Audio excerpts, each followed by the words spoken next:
Here's a quick podcast for all you true crime fans. The case of the missing Reese's. It was me at the store with my mouth. Motive? They're Reese's. What was I going to do? Stop myself? Tune in next time to see if I do it again. Spoiler, I will. Wow, that had everything. Reese's, suspense, Reese's. Insurance isn't one size fits all. That's why drivers have trusted Progressive's Name Your Price tool for years. Just tell Progressive what you want to pay, and they'll show you coverage options that fit your budget. Visit Progressive.com to find a car insurance rate that works for you. Progressive Casualty Insurance Company and Affiliates. Price and coverage match limited by state law. What's up, you beautiful Last Podcast Network listener? You beautiful, it's true. My name is Jackie Zabrowski. And my name is Molly Neffel, and we, along with Marcus, host Page 7, a pop culture and celeb gossip podcast that is nestled in the arms of the Last Podcast Network. Ever want to listen to Marcus gal pal down with a couple of daddy-thirsty women? Talking movies and throwing metaphorical barbs at the sadist industry of Gwyneth Paltrow, and discussing our shared love of Jason Momoa's face and body despite his terrible acting skills? Check out Page 7. It's a positive romp through the boob tube and the funny papers that'll be sure to leave you loving Guy Fieri and knowing way too much about what Hulk Hogan said during his sex tape. Oh yeah, he kept burping up barbecue while she boinked on it. Don't worry, we talk pop culture the way that most late 20s, 30s, 40s people talk pop culture. I may not know exactly what Bella Hadid does, but I know what love is. Now is not the time for Forrest Gump impressions, Jackie. We are in the middle of an ad. Okay, don't tase me, bro. You are a beauty that's fixin' to get iced by the beast. The only way you're gonna ice me is with a cool tolly of Mango Rita. Oh, get off it. Everyone knows that Grape Rita is the best flavor. Actually, maybe they are all the best flavors. Well, except Strawberry. Just saying. Try out a new flavor in your brain meat. Please check out the ridiculousness that is Page 7, wherever you listen to your podcasts, as well as the other shows on the Last Podcast Network. I think you might like it. There's no place to escape to. This is the Last Podcast. On the left. Side stories. That's when the cannibalism started. Side stories. Yes.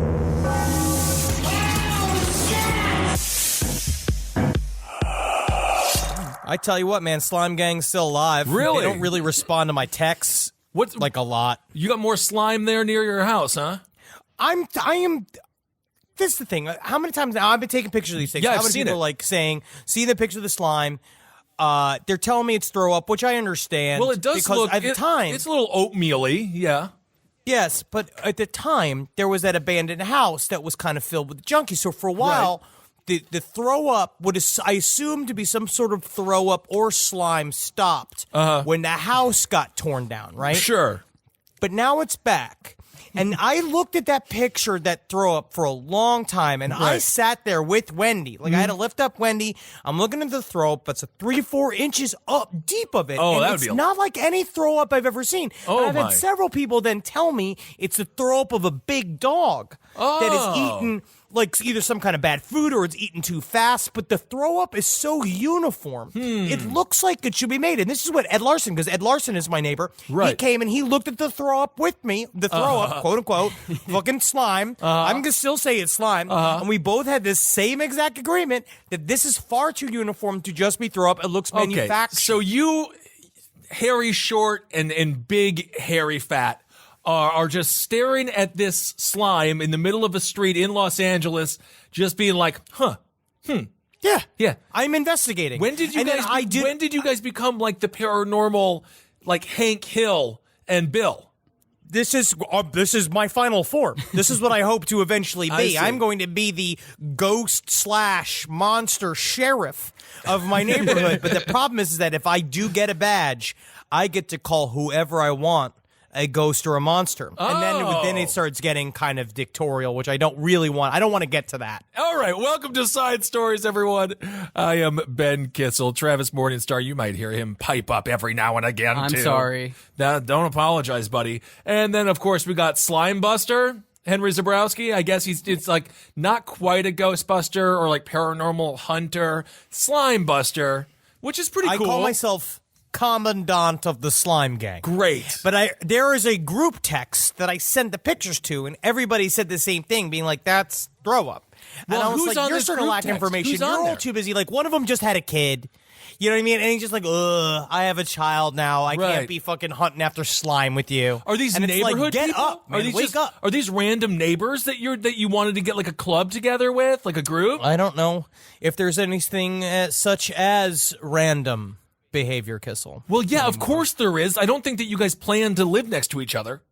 I think that maybe we didn't plan to live next to each other, Yeah. but maybe the universe Synchronicity. planned. Of course. Well, speaking of synchronicity, we got a lot of fun news stories to get to here. But before we get to that, we always like to highlight a documentary that we've been watching this week. If we've been watching watching it's been good. And this one is on Netflix. Maybe you've heard of it. No, it's not on Netflix. Kissel. No, I'm sorry. It's on Amazon Prime. Whatever. No, well, yeah, I think it's on. I haven't actually been able to watch it on Amazon Prime. I watched it. It's called. I've been watching it on YouTube. It's called Hellier. Hellier. It was created by Greg and Dana Newkirk. Ooh. They work for a blog, or they've created a blog. It's called weekandweird.com, and they produce it themselves. It's pretty great. It's created by them with director Carl Pfeffer and another guy named Connor, who's real into the ghost box, who's really into it. But Yep. I want to say it is.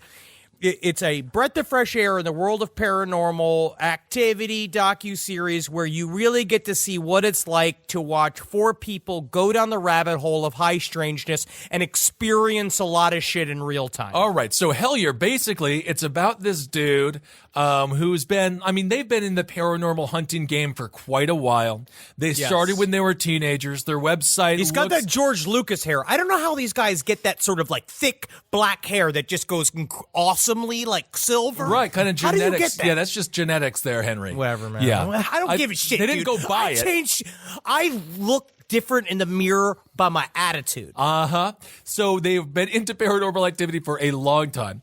And about 7 years after they even just stopped hunting for ghosts and cryptids and whatnot, they get this email from this random dude that kind of reinvigorates their love of paranormal activity and hunting for said paranormal activity. They sent an email to a long abandoned email address of Greg Newkirk from this basically an old school ghost investigation group he had with a bunch of fun kids, and it was like them like holding swords and shit. I remember we used to do that kind of. It's like if I could find those old VHSs of what I used to shoot with Jeff Nitzberg in the housing development next to where my family lived at one point, where it was called Enniswood, which was really fun because you could spray paint a P on the sign. Of So it would say course, penis it's like when people erase the C on Canal Street.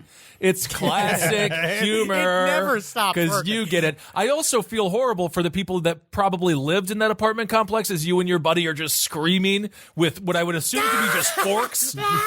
Yeah, just being idiots. Yes. And they eventually carved the sign so it was the E would be right up at the lip of the sign so that people would stop putting the P on it. That's very smart.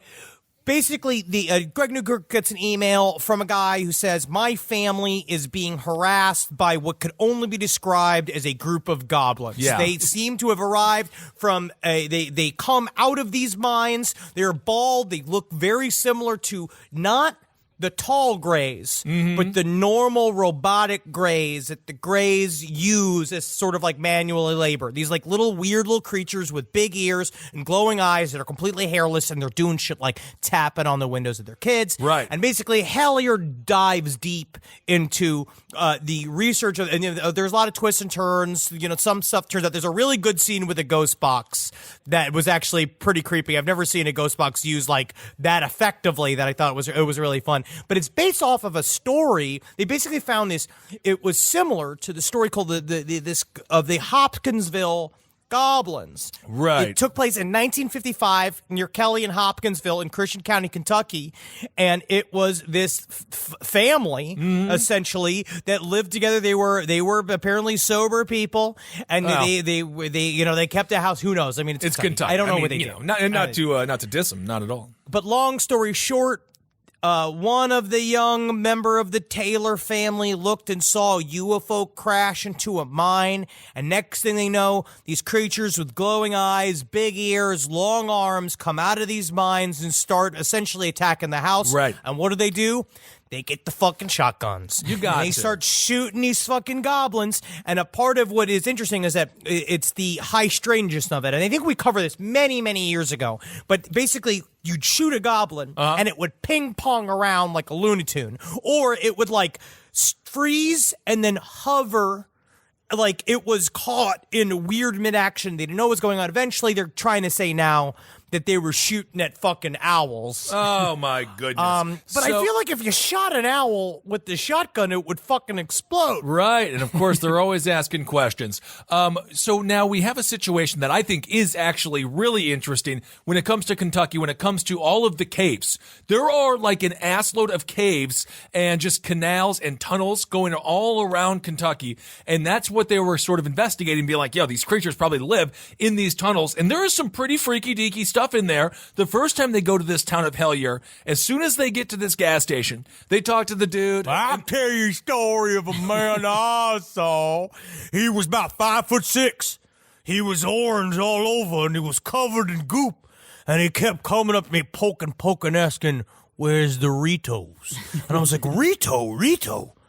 Burrito. Interesting. Perhaps he just wanted some of the roller dogs that no doubt this gas station has in mass quantities. But the first time they go, they do experience everyone in the town because it is a small town. They talk about when they enter the town, it's palpable. You can feel like you are in a different world. And if you ever go to like Bumble crap nowhere, you can get that feeling. With the harshness. Hey, I don't want to get too harsh here, but you can get that vibe where you're like, what the hell is this place? Like, I do not belong. First time they show up, everyone's like, yeah, we got these little gnome creatures everywhere. One little kid, like some 7-year-old was like, I've seen this gnome creature, and they didn't even prompt it. I've seen the creature. Because you know how it was, too. She was like bouncing a ball in a weird old-timey dress going, I've seen it in my dreams. And then you have to like take it seriously for a little while because it's getting creepy. And then she drew it, and it does sort of look like her drawing kind of looks like the drawing of the leprechaun from the YouTube video that went viral from the local news when there's a leprechaun.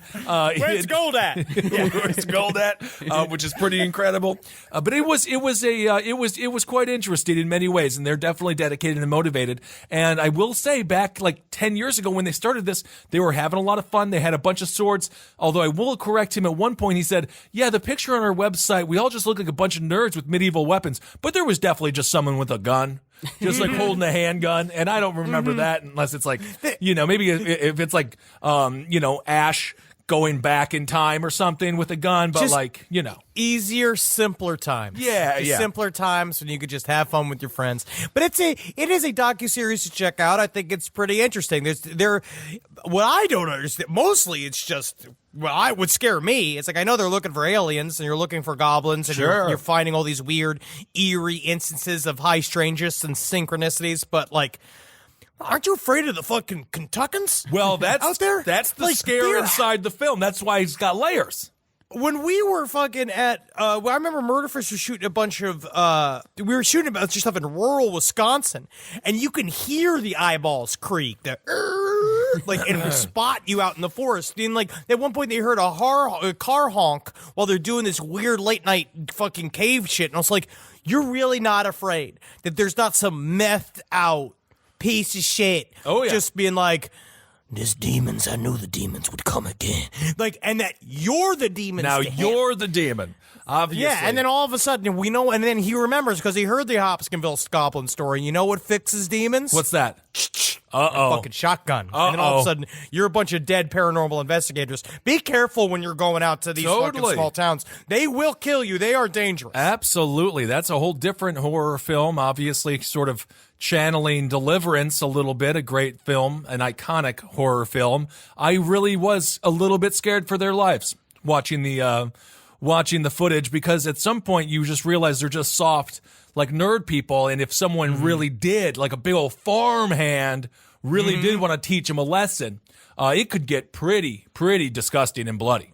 Well, you look at Ned Beatty now, and I think what's really sad is how horrified everyone was that someone made love to him in Deliverance. But I'm going to say he's a sexual creature deserving of love. All right. All right, and everyone's just saying, like, yeah, he didn't want to squeal like a piggy like that, but couldn't he just sang like a songbird? I don't and think you guys could have just been together consensually? I don't think that you're understanding the entire point of the movie.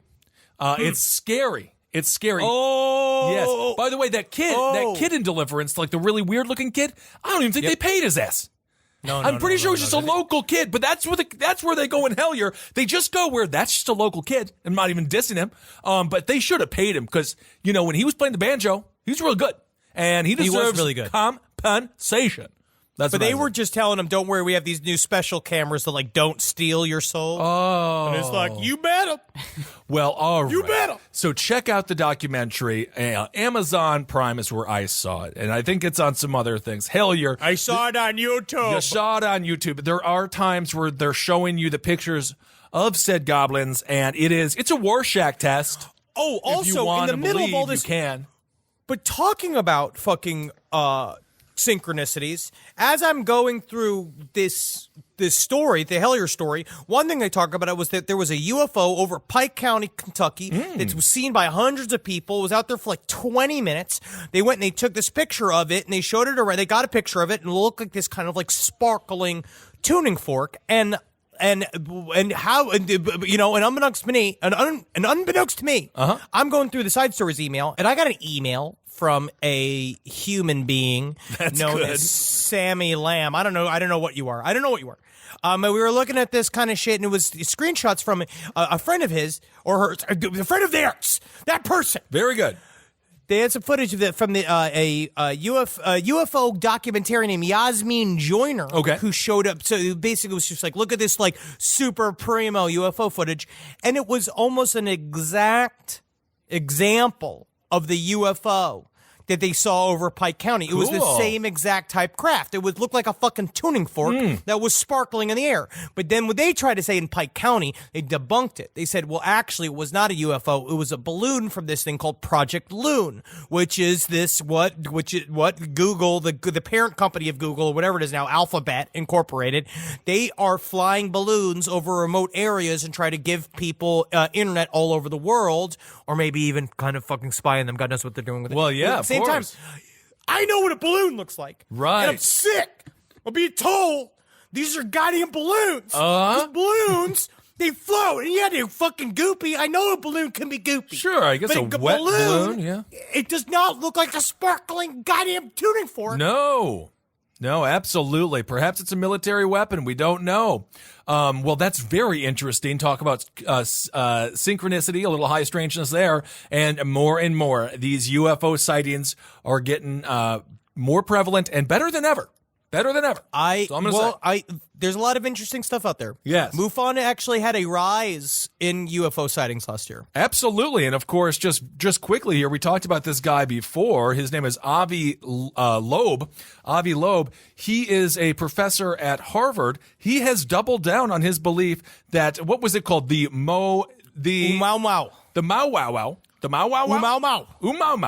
The Umau, of course, that little asteroid-looking thing. He's like, hey, man, as far as I'm concerned, it's still a UFO. It's very possible it's extraterrestrial. He's getting joked. They're joking about him, all these people. But he is not backing down. And, of course, he's Harvard's top astronomist. So I'll tell you what, there you go. That actually means quite a bit. It is very difficult for people to stick It's very difficult for people to stick their necks out for something that seems to be as fringe as UFOs. Absolutely. Because they get ridiculed. And we've been seeing it time and time again. is that because right now we're in this fun world where we don't seem to have a base reality because the media and various members of the people that run this country have decided to destroy the concept of what truth is. And maybe there never was truth. Maybe not. But it used to be there used to be like a side enclave of thought where you could put like fringe ideas. Right. But now those are just kind of getting pushed deeper and deeper to the side. But I like seeing a guy like this who's like, well, we'll see. I'm going to just hold on to this outside the box idea and see what happens. Well, who it's not knows? Hurting anybody. It's not hurting anyone, and he very well could be proven to be right. Avi Loeb, he talks about personal modesty, which he said he learned growing up on a farm, and this is what he calls his desire to believe that extraterrestrial life exists. He calls it cosmic modesty, the idea that it's arrogant to assume we are alone in the universe or even a particularly special species. So, anyway, there's just a little update on that dude. He's sticking to his guns, and who cares what these other people say, because honestly, he's doing better than all of them. He's getting stories published about himself. Yep. So, good for him. All right, well, let's go. Let's do our first little news story here. In Minnesota, the land of 1,000 lakes, or is it 10,000? I don't know. There's a lot of lakes. That's all I know. I believe it's 10,000. Don't Minnesotans... Is it Minnesotans and Michiganders and Wisconsinites? Don't you all hate each other for different ways and have jokes about each community? Yes, but this is the thing. This is, if you're in Wisconsin, Minnesota, Michigan, I hate to break it to you, everyone outside of the Midwest thinks you're all the same. But they fight over terms like water fountain and bubbler. They fight over soda and pop. They fight over very small terms that are totally innocuous and mean nothing to anybody else. But then, of course, you have real rivalries like your Minnesota Vikings versus your Green Bay Packers and your Detroit Lions. Well, that's about seems to also be all of that is orchestrated by ads. People, right? And the people that own those football companies. The football companies? Yeah, kind of. Is that what you'd call that? Yeah, you could. Institutions? Yeah, organizations, yeah. Installations? Not installations. No, not installations. The way they all fight, that makes them all like, ooh, I need to have a shinier hat than the other team. And it's like, I need to have a grander facade to my football presence at the games this week because all eyes are on me tonight, baby, because it's Vikings night and I'm with the Vikings tonight, right? Absolutely. They love it. And of course, people in Wisconsin got the cheese on their heads, and that's just how confident they are in their football team. They'll wear a wedge of cheese on their dome. Not bad. But no, in reality, yes, we're all extremely, extremely similar. And then, of course, you got a lot of Catholics in Wisconsin. You got a lot of Lutherans in Minnesota. That's a whole nother holy war that we don't need to get into right now. Are they blowing each other up with car bombs? No, it's not. It's not Ireland. Ramp it's not it up. Ireland. Ramp it up. Yeah, we don't have it. But anyway, we're going to go to Searles. I think it's Searles. It's SEARLES, Minnesota. So a Searles man reportedly told authorities he gave his ailing wife methamphetamine and that they had, quote, a death party before she died. So the husband said he did not get his wife medical help because she did not want to die in a nursing home, according to criminal charges filed against him. His wife's name is Deborah Lynn Johnson. She was 69 years young. She was found dead inside her Searles home January 25th after her husband, Dwayne Johnson, Dwayne Arden Johnson. He is not The Rock.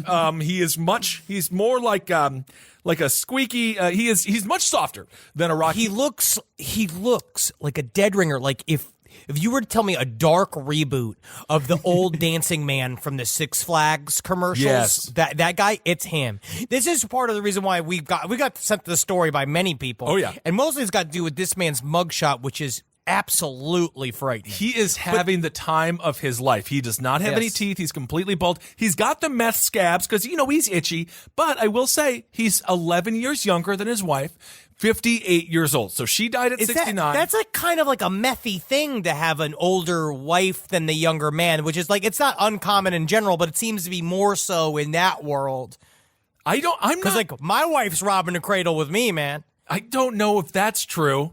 I'm like a big horny baby. Okay. Well, authorities responded, and reportedly they found words spray painted on the front door, a naked Dwayne Johnson, several guns, and hundreds of rounds of ammunition. Dwayne Johnson was arrested without incident and was charged Friday with felony counts of theft and receiving stolen property. Because he's like, yeah, these guns are mostly stolen guns here, officer. This guy, he showed up and he's like, so glad you guys came on time. Yeah, she's cold, but that's why I keep my beer in her tits. That's what. So what was written on the front door, you might ask? The words "Death Party," P-A-R-D-E, Death Party, God Hell.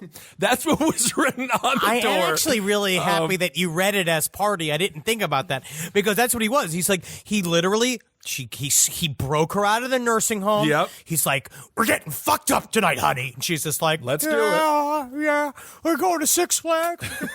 No, honey, no. And they go back to the house. She asked for fucking methamphetamine. Right. He suited her up. He spray painted Death Party God Hell on the front door in red spray paint. And then he banged her out one last time to Quiet Riot's Mental Health, their favorite song. This is and true. they just spent all night fucking rocking out to Mental Health, and he fed her a bunch of snow because she couldn't eat anymore, which is really sad. Yeah. And then obviously she had been dying, and then he pounded her out 2 hours right before she died. Well, it does seem like everything, I don't know if pounded her out is the right terminology here, but it does seem like they kind of had assuming that he is telling, the truth, she was terminally ill. It seems like they had kind of a strange, for them, a romantic evening. This is what he said. He said, quote, Dwayne Johnson told authorities he and his wife had, quote, a death party for the final days of her life. They had begun, quote, rocking out to their favorite song, Quiet Riot's Mental Health. That's when they took the meth. And that is when she said, I don't want any more medication. Or she said, she stopped taking medication. So other than the 47 guns, all the unlicensed guns, which he straight up admitted were stolen. Immediately. Which just seems to be very brave. Well, very brave. There is definitely a strong theory that sometimes you're too messed up to lie, and I think he was definitely too messed up to lie. As a matter of fact, authorities found him naked in the bathtub. Evidently, he was scratching like black spots off of his body, but I don't think there were any black spots on his body. I don't think they were there. I think it was hallucinating heavily. I think that he was ready to fucking chill out. I feel like it's almost like jigs up. My love of my life is gone. Sounds like it was honestly very romantic. I would not want almost the same sequence of events to happen when I die. Like, I kind of would like the idea of I get to die at home. I get one last noosh. Sure. But it'll be fucking just blowing weed smoke on my face, and we'll be listening to fucking probably Santana's Abraxas. Oh, okay. That would be kind of fun. I think I'd go out on that one, or I would go out on Neil Young's Tonight the Night. That's what I've always wanted to do, was that album. That's a really good last album right before you fucking shift off this fucking bullshit. I suppose that could be fun. We really don't know what's going to go on with this guy, but Johnson made his first court appearance late last Friday afternoon, and bail was set at $250,000 or $150,000 with conditions. This isn't the first time this dude has been in trouble. He is no saint.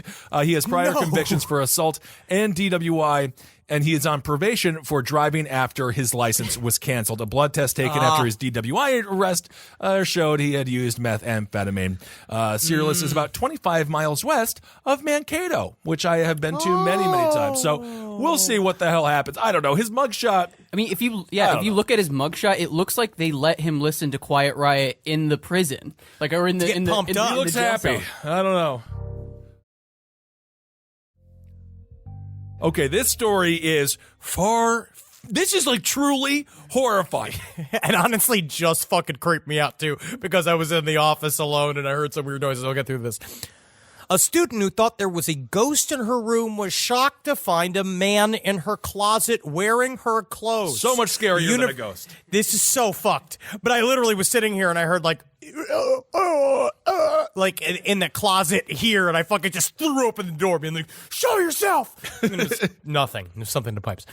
The University of North Carolina junior, who was only identified by her first name, Maddie, told Fox 8 that she had noticed items in her room vanishing at her off-campus apartment on 1214 Oakland Avenue. She also spotted handprints on her bathroom wall. On Saturday, Maddie heard what she thought would sound like a raccoon in her closet, which is alarming. You don't want that in your fucking house. No, that's horrible. I mean, that would be good if it was a raccoon. This story would be kind of cute. It would be kind of cute. It'd be like Pocahontas. Yeah, a little bit. But he opened the door. When she asked who was there, a man answered, "Oh, my name is Drew." Huh? Maddie told CBS News affiliate WFMY2 she asked the man whether he was going to do anything to her, to which he replied, "No, no, no, no." I could feel him starting to push the door open, so I was like, "I guess I have to open the door," she said. The man pleaded with her not to call the cops. I opened the door, Maddie says, and he's in there wearing all of my clothes, my socks, my shoes, and he has a book bag full of my clothes. She called her boyfriend to help, and she waited, and the dude sat there. She was like, "Well, I'll speak with him to keep him occupied." The man tried on her hat. Yes. And then he went to the bathroom to look in the mirror before being like, "Oh, you're really pretty. Can I give you a hug?" I have to say, Maddie is exceptionally calm. So I don't understand. No, she said where her calm. No, I would have freaked out immediately. Apparently, she didn't think the dude's name is Andrew Swofford. She didn't think he posed any threat. She reportedly kept up a conversation with him, let him roam around, and as Henry said, that's when he tried on hats. He looked in the mirror, said, "Can I give you a hug?"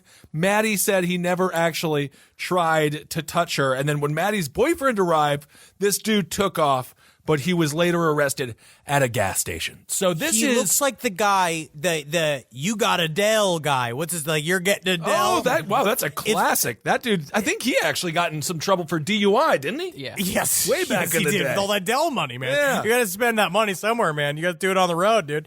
But no, he was very, just super.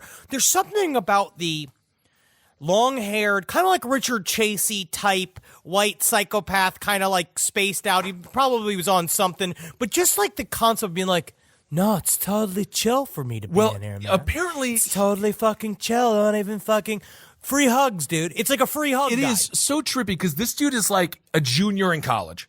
And if you go to Haley Fixler TV at Haley Fixler TV. HAYLEYFIXLER TV on Twitter. She has a picture of this dude here.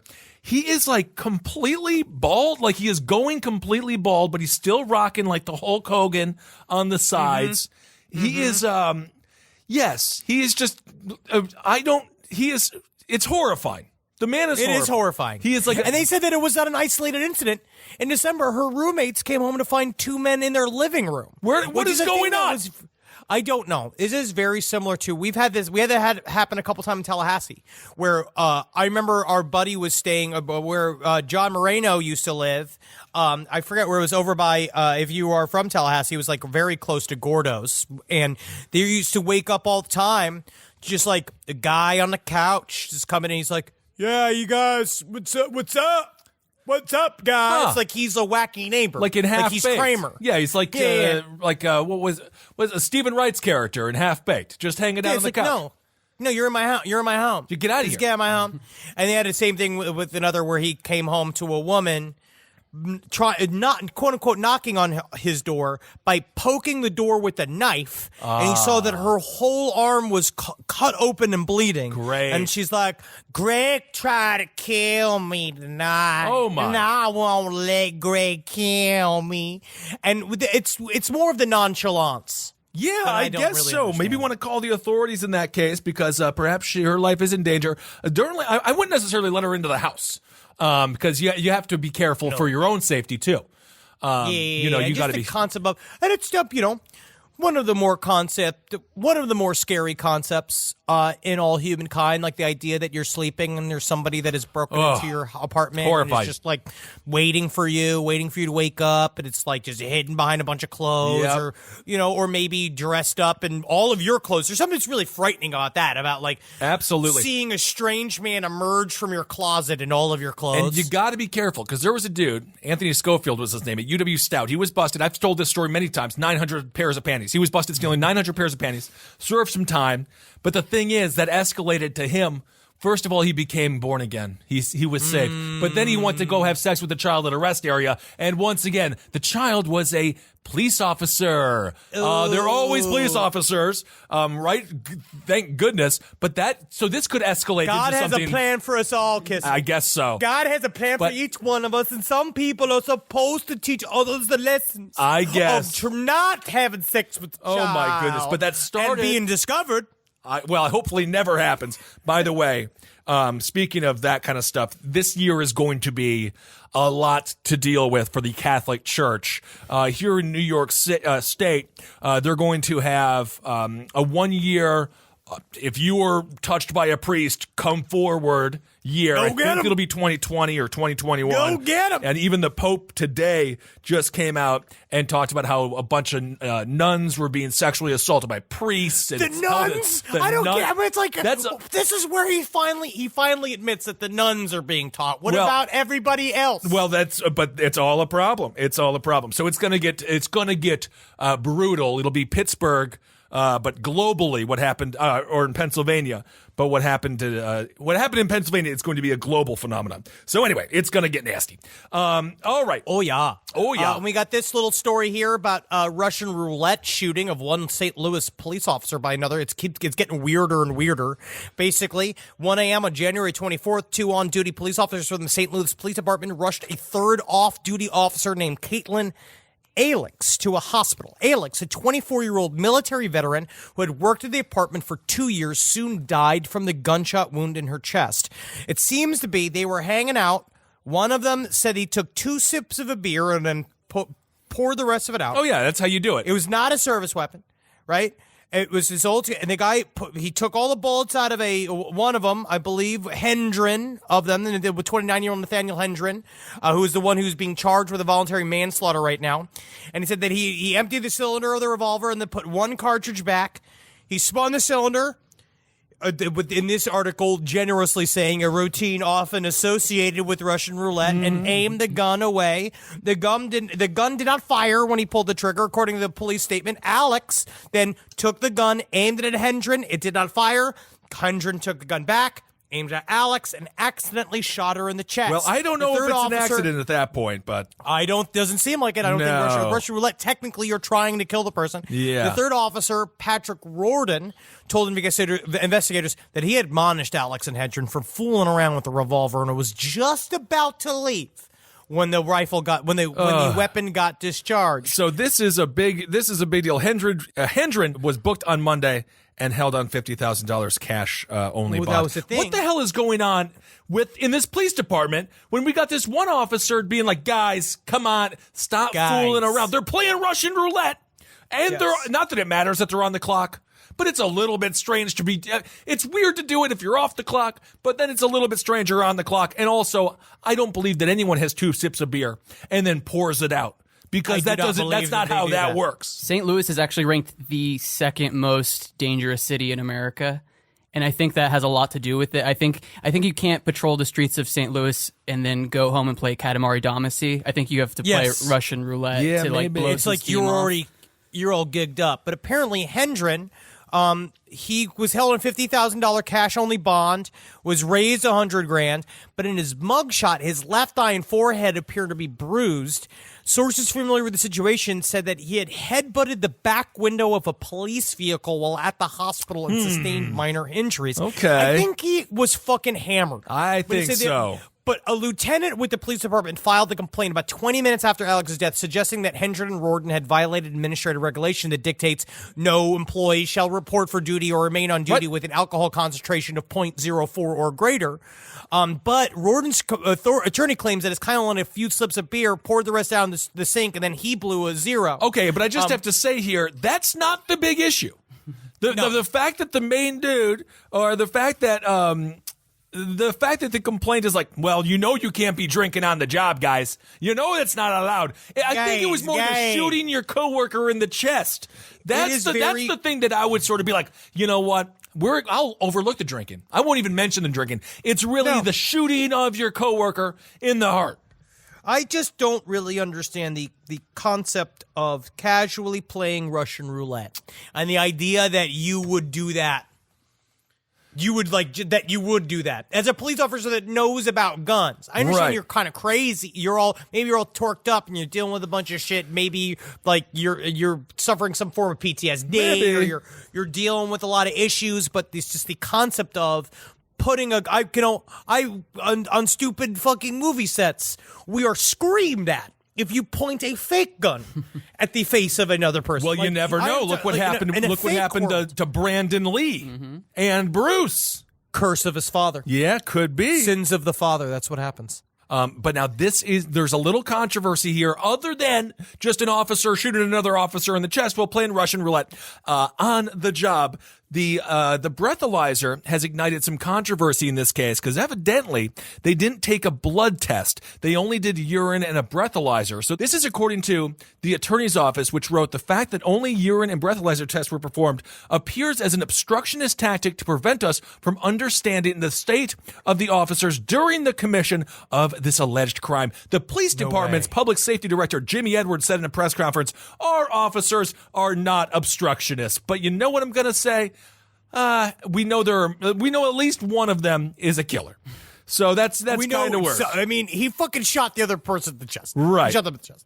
So there we go. Medical examiners have performed an autopsy on Alex, but they will not release the report until the results of the toxicology test are complete. So this story is it's just so freaking weird. Yes, it's just very strange, and it seems to be like no one's really telling the truth. Maybe they just don't really want to fully admit that they were playing they all got hammered while on fucking duty, and they were playing Russian roulette with each other, which is I mean, just in the end, you know what's a really fun game? Spades. Great. Yes, absolutely. Just play a little poker. Something like that. All right. Well, I've been playing a lot of SimCity 2000. Really? A new emulator on my computer. Really eating up a lot of time, but it's nice to feel like God. Absolutely.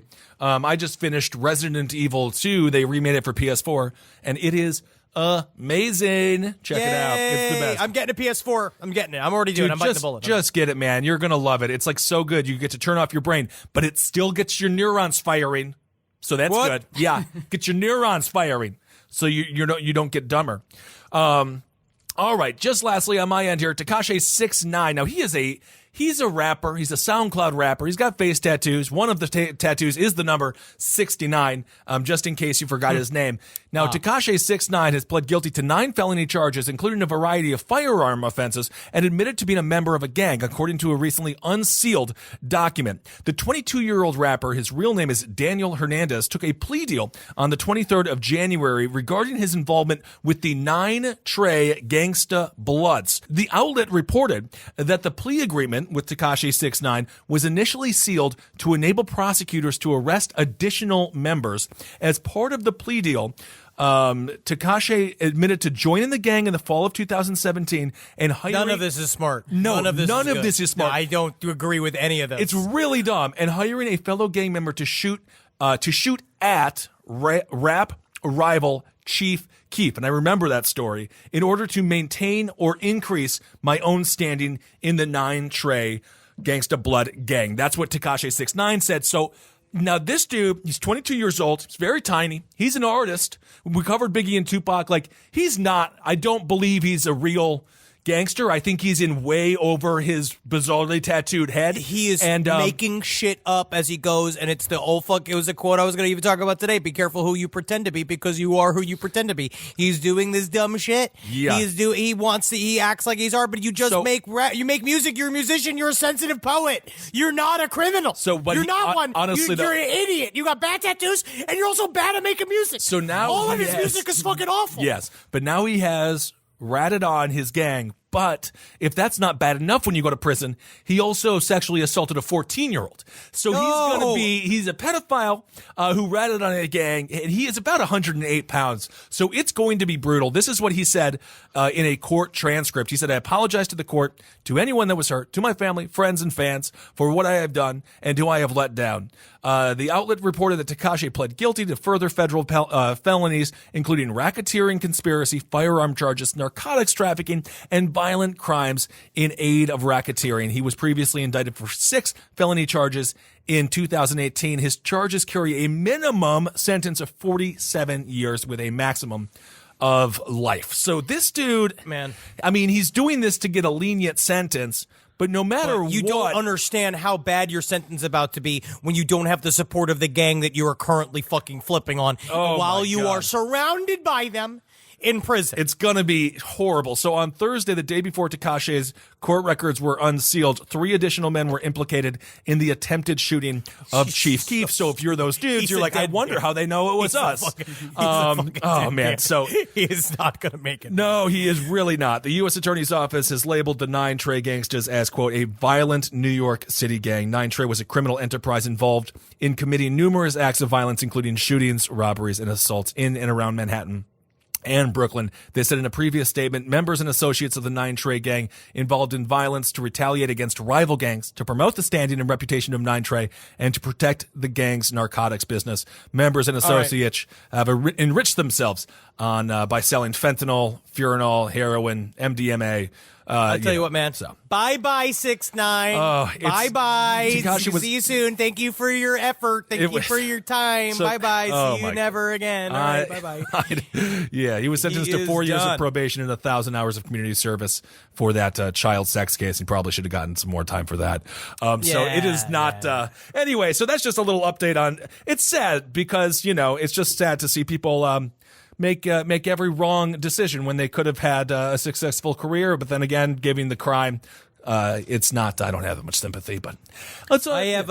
I think I could. I don't think I could have less sympathy for him. I think that he could get. I think that he seemed to have brought this all upon himself. Yeah, and he's completely culpable. And he's not only a criminal, but he's also a fucking moron. And he's a bad musician. All right. Well, there's a trifecta, I guess. All right, everyone. I have a couple things. Number one, I'm going to crowdsource this question. We had a lovely condolence note from a fan named Sarah Paling, and Natalie and I had a debate. The handwriting on this is one of the best, most intense-looking, tiny, perfect. I'm going to show this because you can even see beautiful, it. beautiful. The most perfect handwriting I've ever seen. And Natalie and I are both wondering, is it a computer, or you do this?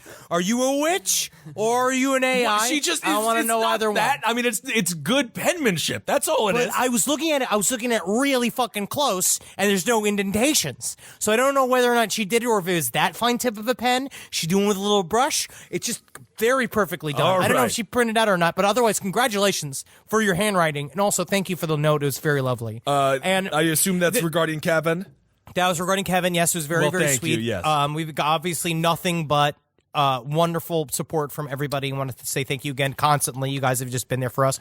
And remember out there, this one goes out to the fathers. Anyone could be a father, but it takes someone special to be a dad, and that's why I call you Dad. Wow. Because you are so special to me. You taught me the game, and you taught me how to play it right. Wade Boggs says it again. Wade Boggs. All right. And of course, if you are in the Los Angeles area, Tuesday the 12th will be a memorial for Kevin Barnett, very similar to what we did here at the Bell House. So if you're around, check that out. I'm not sure if I'll be able to make it, but I know Ed will be there, Henry will be there, so it will be it'll be sad, but it'll also be fun.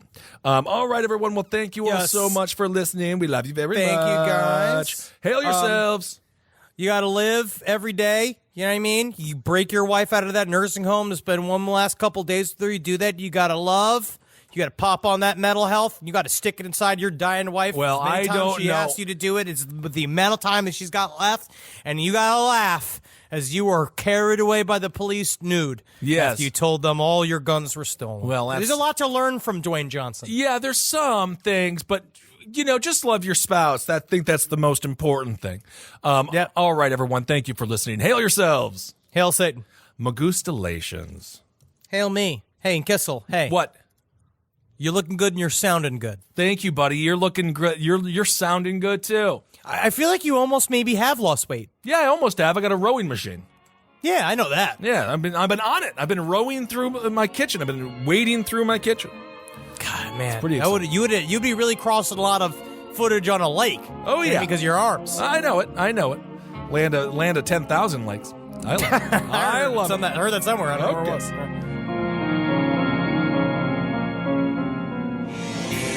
This show is made possible by listeners like you.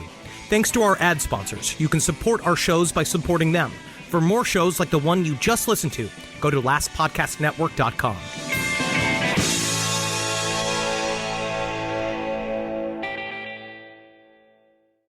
Pacifica, a crisp Mexican lager that wasn't brewed to blend in, because we choose to be yellow. But what does yellow sound like? Well, a little like this. And sometimes like this. That's the sound of choosing the beer in the yellow can. Choose yellow. Choose Pacifico. 21 plus. Discover responsibly. Pacifico Clara Beer. Imported by Crown Imports, Chicago, Illinois. This podcast is brought to you by Squarespace. Whether you're just starting out or scaling your business, Squarespace is the all-in-one website platform designed to help your business stand out and succeed online. Squarespace gives you everything you need to offer services and get paid, all in one place. From consultations to events and experiences, showcase your offerings with a customizable website designed to attract clients and grow your business. The best part about it is it can help you design a funnel in which you can very quickly record commercials so that you can get it done while you are desperately trying to get on break. That's the best part about Squarespace. It can really shorten up the time you spend doing things. You got to get in there. Use Squarespace. Man, is it fast. It is absolutely incredible. You're going to love your experience at Squarespace. Head to squarespace.com/left for a free trial. And when you're ready to launch, use offer code LEFT to save 10% off your first purchase of a website or domain.